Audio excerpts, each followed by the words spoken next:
it's conquering the fear. Fear has such a way of paralyzing people. Because that's why there's so much adrenaline, is because there's so much possibility for what could go wrong and how bad you could get hurt.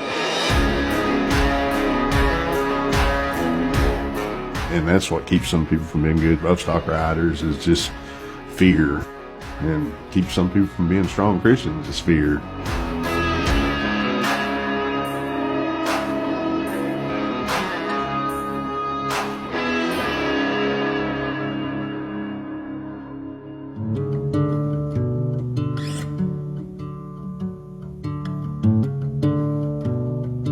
El Paso, Arkansas is a little bitty town. There's not even a couple hundred people in it. There's 2 stations on the corner and a post office. But what I knew about El Paso, everything cowboy that happens in Arkansas passes through El Paso, going to a rodeo one way or another. And so I determined through prayer and just studying about it that El Paso is where we needed a cowboy church.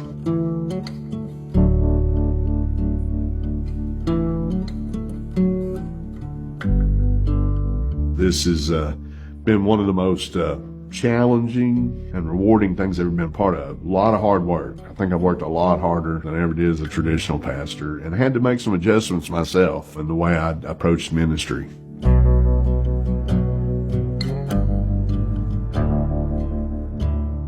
When I preached in a traditional church, I pretty much was preaching to the choir every Sunday morning. But I know that when I stand up and preach here on Sunday morning, there's a good chance that anywhere from a quarter to half my congregation is as lost as they can be. And so that puts fire in my belly to clearly present the gospel.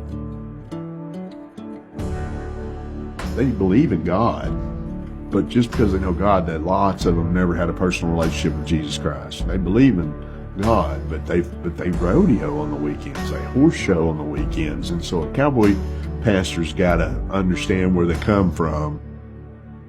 That's what's so exciting, is that these folks are great people, but they need to know Jesus Christ. You've got to make a connection with the community to allow you the opportunity to evangelize.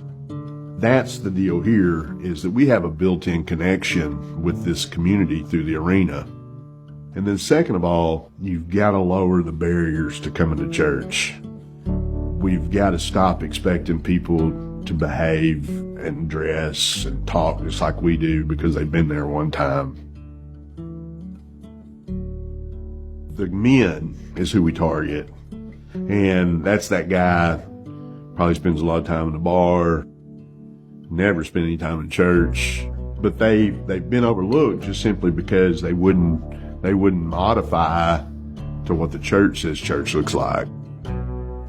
Once the gospel's presented, the Holy Spirit does the work, but sometimes you don't get that opportunity because of the roadblocks that are in the way. And so we're always going to keep it like a real simple barn setting where, Cowboy Joe feels comfortable to come in with, horse poop on his boots. We're not changing the message, but we're sure changing the environment that it's presented in and our methods. I've had people come to me and say, hey, so-and-so's got alcohol in their breath, or I think they got it in their cup, and I've had people literally tell me, if you don't ask them to leave, we're going to leave. And I just said, look, if you leave, there's a dozen other churches right up and down this road right here that you can go to, and you'll be accepted and right at home. But if I ask that individual to leave, they may never darken the door of a church again, and most likely they won't. And so I think as long as those people are there, we're getting the chance to share the good news with them, and that sooner or later the grace of God's going to get through. It's the way we do church, and we take people right where they're at.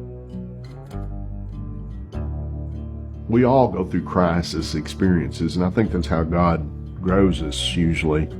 These guys go through crisis just like anybody else. They have parents that die, brothers that get killed, somebody gets hurt, and so that's when they sometimes start seeking out spiritual help as well, and they want to go to somebody they feel like's been there and done it, somebody that understands where they're coming from. And so I'm I'm not proud of anything I ever did that wasn't connected with the Lord, but I'm thankful that I can pull from those experiences to kind of identify with some of these guys.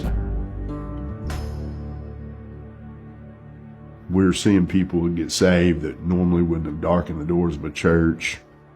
Families that are being restored, and we've just built a great community here.